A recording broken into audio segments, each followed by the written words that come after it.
పోరాటం వల్లే అధికారంలోకి కాంగ్రెస్. ఇక చూడు కేసీఆర్, నువ్వు ఏం చెప్పినావా? అన్నాడు అట్లా ఎన్నడన్నా చెప్పినావా? నేనే తెచ్చిన తెలంగాణ, నేను నా కుటుంబం సాగునట్లే తలకాయ పెట్టిన.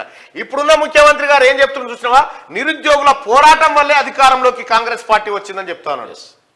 మరి ముఖ్యమంత్రి గారు నిరుద్యోగుల పోరాటం వల్లనే వచ్చిందని మనం ఎట్లయితే గుర్తించినామో ఆ నిరుద్యోగులను కూడా సంతోషపరిచే విధంగా, నిరుద్యోగుల సమస్యలు తీర్చే విధంగా మీరు త్వరితగతిన చర్యలు తీసుకోవాలని మీ విజ్ఞప్తి.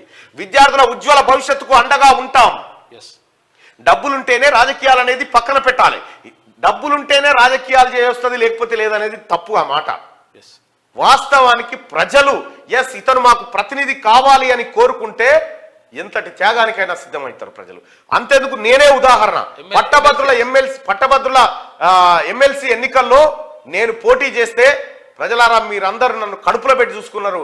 నా దగ్గర డబ్బుందా ఏముందా అని చూడలే, కానీ ఈ వాయిస్, ఈ గొంతు మా గొంతు, ఇది చట్టసభల్లో ఉండాలని 1,49,000 మంది నాకు ఓట్లు వేసారు.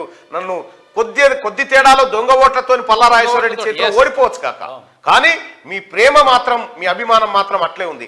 ఆ రోజు నుంచి ఈ రోజు వరకు, ఓడిపోయిన మరుసటి రోజు నుంచి ఈ రోజు వరకు ఏ ఒక్క రోజు కూడా నేను ఖాళీగా లేను. మీకోసమే, మీ సమస్యల మీదనే పోరాడుతూ ఉన్నా.